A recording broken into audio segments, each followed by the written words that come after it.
Louvado seja nosso Senhor Jesus Cristo. Nós vamos dar continuidade à nossa leitura do livro de Daniel, nosso 14º encontro. Vamos trabalhar Daniel, capítulo 4, de versículo de 1 a 14. Ouçamos nossa leitura. Eu, Nabucodonosor, vivia tranquilo em minha casa, feliz em meu palácio. Então tive um sonho que me assustou. As imaginações que me vieram enquanto estava na cama e as visões que me passaram pela mente me perturbaram.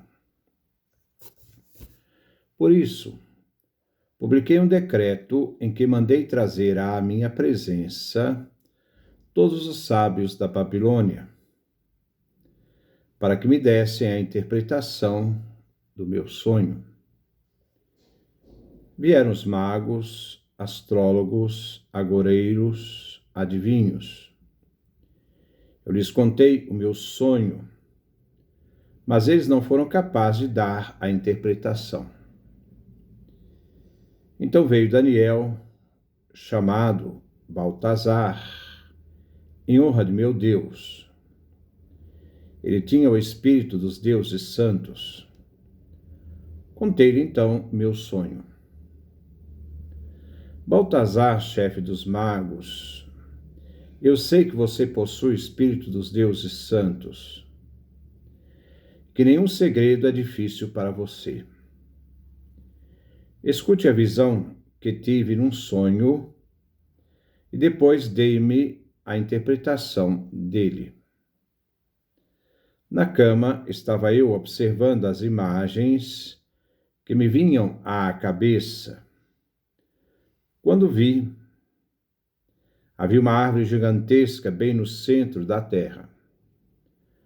A árvore cresceu e ficou forte, e sua copa chegou até o céu. Podia ser vista até a extremidade da terra. Sua folhagem era bonita e tinha frutos com fartura. Nela havia alimentos para todos. À sua sombra se abrigavam as feras da terra, e em seus galhos se aninhavam as aves do céu. Delas se alimentava todo ser vivo. Eu estava na cama, observando as imagens que se formavam em minha cabeça, quando apareceu um guardião sagrado descendo do céu. Com voz forte, ele gritou: derrubem a árvore, cortem os galhos, arranquem as folhas e joguem fora seus frutos. Feras, fujam da sua sombra. Pássaros, fujam dos seus galhos. Mas deixe no chão o toco com as raízes, com correntes de ferro e bronze, no meio da grama do campo. Que ele seja banhado pelo sereno do céu, e que a erva do campo seja a sua parte com as feras do campo. Perderá o instinto de homem e adquirirá instinto de fera. E ficará desse jeito 7 anos. Essa é a sentença dos guardiães. É o que anunciam os santos, para que todo ser vivente reconheça que o Altíssimo domina sobre os reinos dos homens. Ele concede o reino a quem ele quiser e coloca no trono os mais humildes. Este é o texto que nós vamos refletir. Versículo 1. Eu, Nabucodonosor, vivia tranquilo em minha casa, feliz em meu palácio. Nabucodonosor vai narrar uma visão estranha que teve e do consequente estado de loucura que passou. O escritor do livro de Daniel quer dizer que o próprio rei não podia dar um entendimento racional do que lhe aconteceu durante seu período de loucura. Ele teve um sonho que só Daniel era capaz de interpretar. Refere o sonho ao destino de Nabucodonosor, que irá viver insano por 7 anos, vivendo como um animal exilado da sociedade. Após este tempo de insanidade, será restabelecido, se tornará são, retomando o trono, onde Nabucodonosor agradecerá a Deus por sua cura. Este capítulo quer revelar que Deus é aquele que humilha o orgulhoso e somente ao Deus único pertence a glória. Aqui Nabucodonosor fala de si, da situação que estava. Vivia tranquilo em seu palácio até que tudo foi revirado em sua vida. Versículo 2. Então tive um sonho que me assustou, as imaginações que me vieram enquanto estava na cama, e as visões que me passaram pela mente me perturbaram. O rei tem um sonho e fica assustado, fica perturbado. O sonho daquele que vivia tranquilo irá perturbar seu coração devido às imaginações e visões que teve, que veio tirar a paz e a tranquilidade do rei. Podemos ver 2 testemunhos sobre o sonho que perturba. Eclesiastes, capítulo 40, versículos 5 a 7, diz: Quanto à fã, ansiedade ou temor, pavor mortal, paixão e brigas. E quando se deita para descansar, o sono noturno o perturba. Descansa um momento, apenas um instante os pesadelos o agitam. Aterrorizado por visões de suas fantasias, com quem escapa, fugindo de quem o persegue. E quando se vê livre, desperta, surpreendido de que seu terror não tinha motivo. Outro testemunho, Eclesiastes, capítulo 34, versículo 5. Magia, adivinhações e sonhos são falsidades. A mente fantasia como parturiente. Versículo 3. Por isso publiquei um decreto em que mandava trazer à minha presença todos os sábios da Babilônia, para que me dessem a interpretação do meu sonho. O rei quer saber o significado do seu sonho, visto que ficou perturbado com ele. Manda vir por decreto à sua presença todos os sábios a fim de interpretar o sonho que teve. Cabe aos sábios dar-lhe uma interpretação satisfatória ao rei e assim possa acalmá-lo. Versículo 4. Vieram os magos, astrólogos, agoureiros e adivinhos. Eu lhes contei o meu sonho, mas eles não foram capazes de dar a interpretação. Vemos aqui a impotência dos magos, astrólogos, agoureiros e adivinhos em dar a interpretação diante do sonho que lhes foi narrado pelo rei. Nabucodonosor não faz com que os adivinhos contem o sonho que teve, como fez no capítulo 2. Nem eles são ameaçados com punição. Novamente deparamos com a incapacidade desses homens de dar uma interpretação ao sonho real. Eles são impotentes. Versículo 5. Então veio Daniel, chamado Baltasar, em honra do meu Deus. Ele tinha o espírito dos deuses santos. Contei-lhe então o meu sonho. Daniel é o último, e com isto quer ressaltar o contraste com os outros magos, astrólogos, agoureiros e adivinhos, porque todos são impotentes. O espírito profético é literalmente o espírito do Deus Santo, que equivale ao Espírito Santo de Deus. É santo porque pertence à esfera da divindade. A narrativa diz: veio Daniel chamado Baltasar. Este nome foi dado em nome do Deus de Nabucodonosor, o Deus babilônico Bel. Então, Baltasar significa o nome em honra do Deus de Nabucodonosor. Versículo 6. Baltasar, chefe dos magos, eu sei que você possui o espírito dos deuses santos, e que nenhum segredo é difícil para você. Escute a visão que tive num sonho e depois dê-me a interpretação dele. O título que o rei dá a Daniel é irreconciliável com o pensamento judaico. Ele o chama chefe dos magos. O Deus Santo em aramaico está no original, aqui no plural, Elohim, Kadsim, que significa deuses santos. Nabucodonosor fala como a um panteísta, mas deve-se entender o termo como Elohim, Deus. Quer referir aqui a capacidade de Daniel ter forças divinas que o fortificam e não deve ser entendida como um politeísmo, mas a afirmação de que Daniel tem comunhão com a divindade. Versículo 7. Na cama estava eu observando as imagens que me vinham à cabeça, quando vi uma que havia uma árvore gigantesca bem no centro da terra. Na descrição do seu sonho,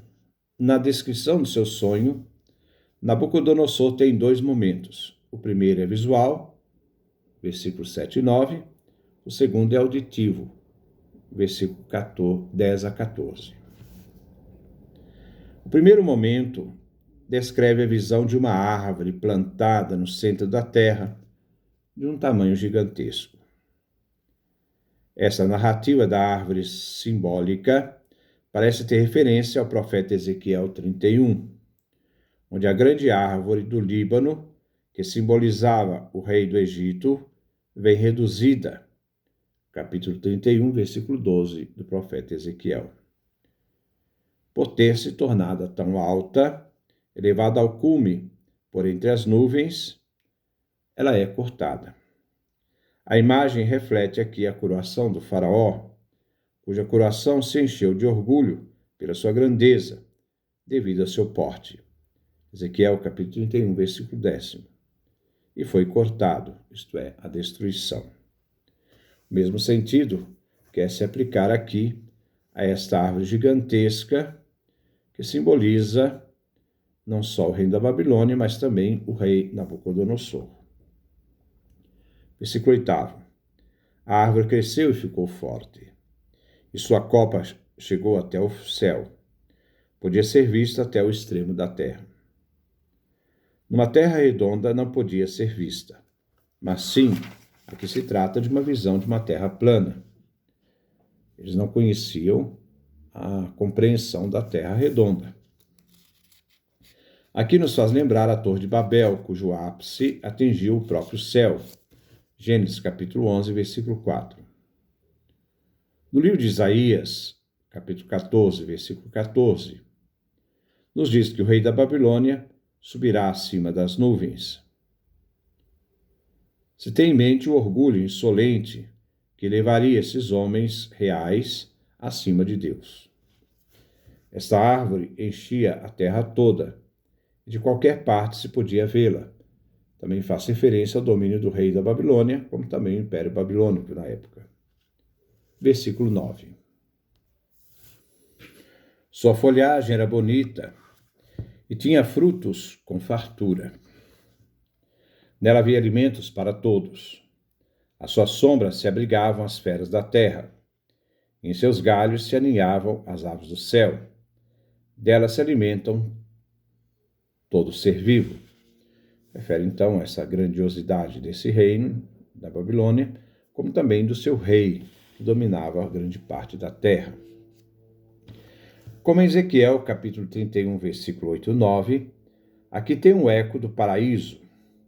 Nabucodonosor queria tomar o lugar de Deus na sustentação da vida humana. Na visão de Nabucodonosor, ele procura tomar o lugar de Deus, Deus que provê toda a vida da terra, se torna seu centro, toca o céu e se torna o esplendor do mundo.